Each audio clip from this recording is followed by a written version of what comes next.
Well, I've been very fortunate because I'm in a business where you can be flamboyant, you can be eccentric, you can be individualistic, and it's considered an asset.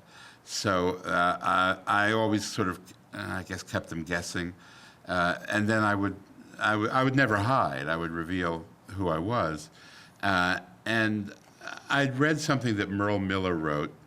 And Merle Miller was a historian who wrote some exceptional stuff, and he was gay, and he said, a faggot is a homosexual gentleman who has just left the room.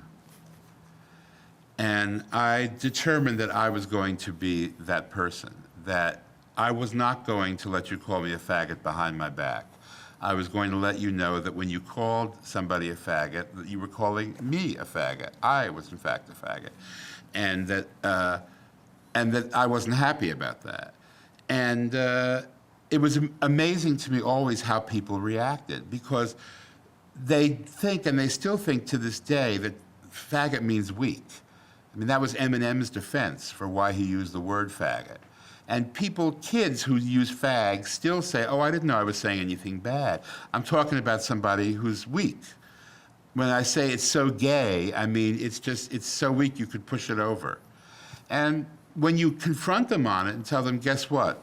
I'm not weak. I'm strong. I can take you. They suddenly have a respect for you because they didn't realize that you cared.